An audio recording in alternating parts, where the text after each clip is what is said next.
When it comes to being a high performer, this is one part of your day that is more important than any other. I'll be back in 20 seconds to tell you what it is and how to make it work for you. So stick around.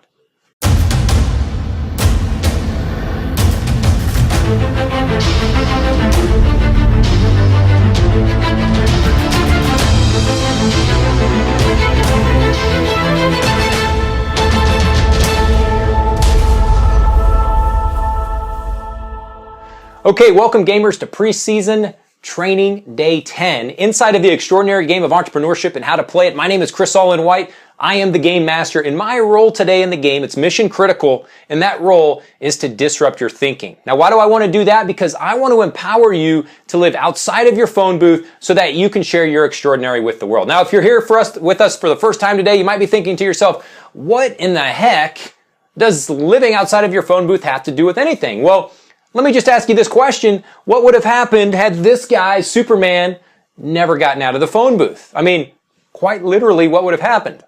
Exactly. Nothing would have happened. And that's why living outside of your phone booth every day is priority number one. My friend, if you're ready, then I'm ready. Game on. All right, gamers. What is the most important part of your day? What is the most important part of your day? Here's what I want you to understand. You will never, ever achieve consistent levels of peak performance until you create, number one, and until you optimize your morning routine. You will never achieve levels of peak performance until you do that. So let me give you 11 tips that I've come up with for you today around creating a successful morning routine. Let's talk through those now. Number one is, having a morning routine is powerful because it must motivate you. Okay, so when you're creating your morning routine, you want to make sure it's motivating you. Okay, we talk a lot about feelings, right, in our prosperity formula and the role that feelings play in helping you achieve success inside of your business. And so your morning routine's got to motivate you. When you get up in the morning, you got to be excited to jump out of bed and go through that routine. Number two, I want to encourage you to include reviewing your most important goal as part of your morning routine. Number three, I want to encourage you to get up early. Get up early. Number four, the most important time is the first 10 minutes after you get up. And the reason is because that's when your subconscious mind is most influential. So I want you to be very mindful. Those first 10 minutes when you wake up are very, very important minutes in your day because that's when your subconscious mind is most influential. Number five, morning routines are powerful because when you think about it, what they do is they protect your time if you're going to set the routine up in the way we're talking about. So I would encourage you to really be mindful of how are you protecting your time with your morning routine. Okay, number six, have a set time you go to bed to empower you to be consistent with your morning routine. All right? You got to make sure you get to bed on time. Number seven, I want to encourage you to place your alarm clock far away and turn up the volume. This is one that I've had to do, because sometimes that alarm clock goes off. We just want to roll over and hit snooze and go back to sleep. So how do you avoid hitting that snooze button? Well, place the alarm clock far away and then turn that volume up, right? Someone once said that a person who recently woke up can't be trusted. Right? Can't be trusted. Number eight, change your wake-up time by 15 minutes earlier every week until you hit your goal wake-up time. Or if you're the all-in type, you can force yourself to stay up late at night. Like let's say, this is advice, by the way, I give to people who aren't morning people, or maybe they don't have the habit or the routine set yet of getting up early in the morning. So you can do as I just suggested, and starting tonight, every morning going forward, just wake up 15 minutes earlier until you hit your goal wake-up time. Or if you're someone who's like, you know what, I am all in, then what you can do is you can force yourself to stay up late tonight and then go to bed early tomorrow and then set your alarm the following day for your new wake-up time. Okay? Number nine, I want to encourage you to stay unplugged. Stay unplugged in the morning. Don't wake up and don't start plugging in devices and looking at messages and Facebook chat and email and all that stuff. Stay unplugged. And the reason this is important is because I want you to imagine your mind and everything that you hear or that you look at with your eyes, imagine that that's like a doorway into your mind. Okay, and remember, your subconscious mind is the most influential right when you wake up. So that's very, very powerful time for you in your day.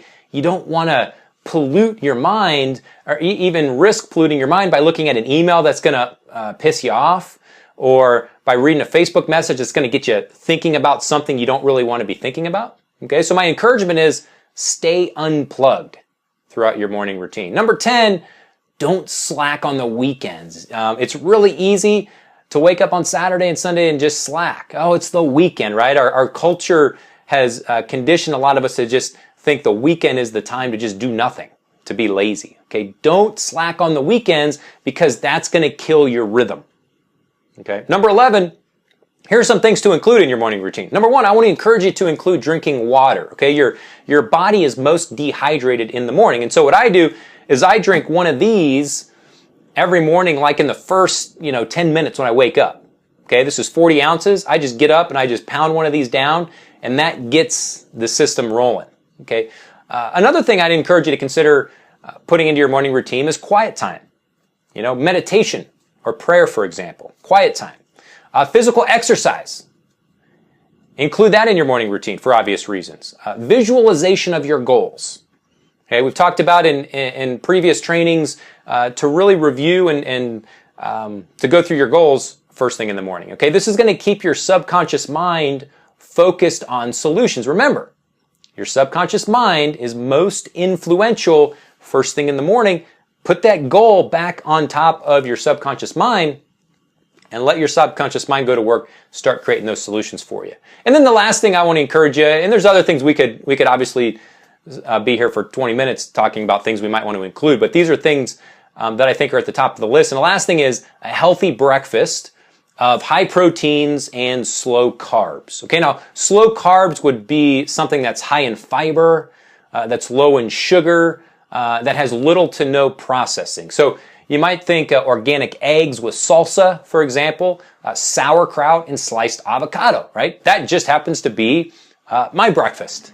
Every single morning, every day of the year, unless I'm on vacation and I don't have access to that, or I'm staying at someone's house and they're cooking the breakfast.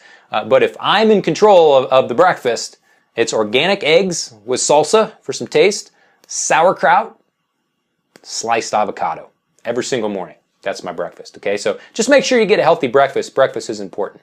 Okay, now consider this, just to give you some perspective here. Getting up just 30 minutes per day earlier, consider what that's going to do to help you reclaim time in your schedule.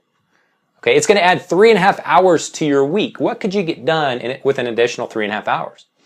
Getting up 30 minutes earlier per day is going to add 14 hours to your month. Okay, that's 2.5 days of productivity per day that you're going to be adding. Okay, just think if the last 2.5 days of the month, your boss said, hey, I want you to go work on your biggest goal for the next 2.5 days, right?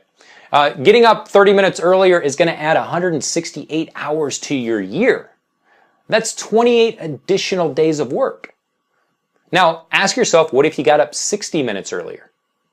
You just added 2 additional months to your year for you to do whatever you want with. Okay, so when I'm working with clients, all over the world, and they tell me, Chris, I just don't have the time.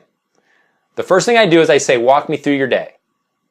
What time do you get up? What time do you go to bed? And what I discover is it's not that you don't have time. You got the same time in your day that I have and that everybody else has. It's that you're choosing to be lazy with how you manage your time. Okay, now, why are morning routines, so important?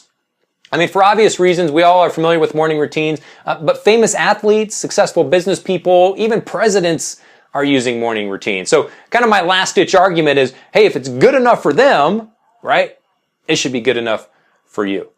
Morning routines also help set your focus for the day, okay, before something else attempts to shift your focus. This is why I encourage you to stay unplugged as part of your morning routine, because I don't want your focus to get shifted off of the things that you've scheduled into your morning to help get you kind of off to a running start. Okay, so here's what you need to do. You need to come up with a morning routine, and then I also want you to come up with an evening routine. We've talked about morning routines here, but think through similar activities for evening routines, okay? Now, just some tips here. Don't be a perfectionist about it. Don't be a perfectionist. Don't think you got to sit down today and come up with a perfect morning routine, because what's going to happen is you're going to optimize this routine over time. You know, what works for me in the morning is going to be different from what works for you in the morning. The key is just to write down your best first attempt, put it into your playbook, get your morning routine and your evening routine down in your playbook, and then over the course of the season that we're about to start together, just start to exercise the morning routine. And as you're exercising this morning routine every day, be aware of what's working and what's not, and then optimize it. Okay? You're going to optimize your routine. So when we go into season number 2 to finish out 2017, because there's going to be one more season that we'll do, you can have an optimized morning routine. You can be working at, optimum levels of peak performance by the time we finish out the year, if not here in this next season. So the point is, avoid a mindset of perfectionism. Okay, that's just going to hold you back. Let your actions, let taking action on the morning routine help you optimize it. Okay.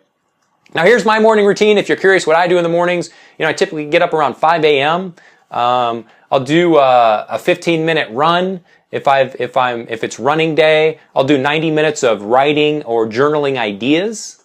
I'll then do a cold shower and then meditation, and then I have breakfast. Then I'll read for 30 to 60 minutes, and then I do 3 hours on my most important goal. So if you were to look at my schedule, my entire morning is pretty much blocked.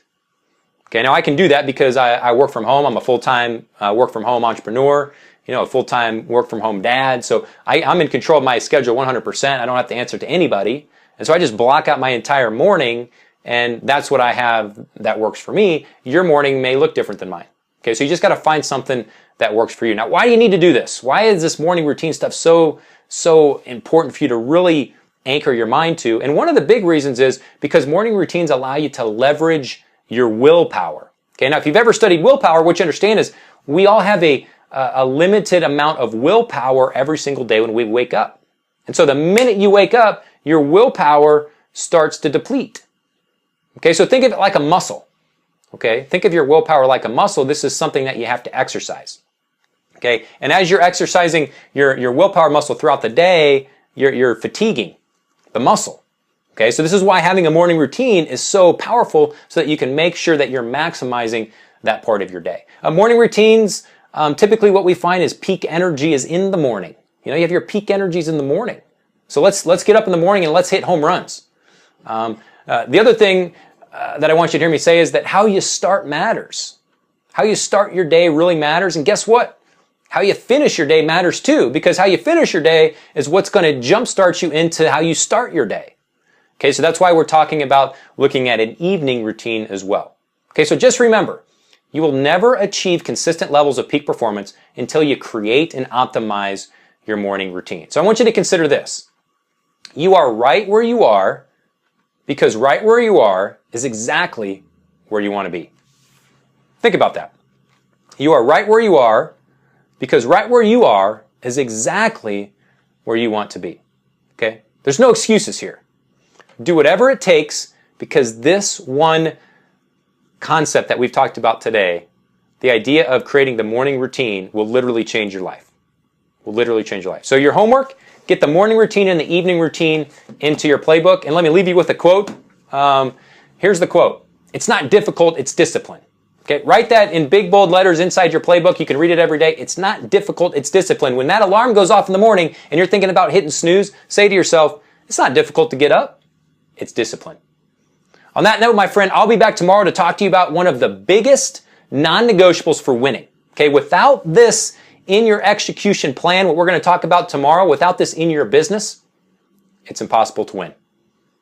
I'll see you next time. Bye for now. Thanks for listening to the extraordinary game of entrepreneurship and how to play it. And remember, gamers, if it doesn't challenge you, it won't change you.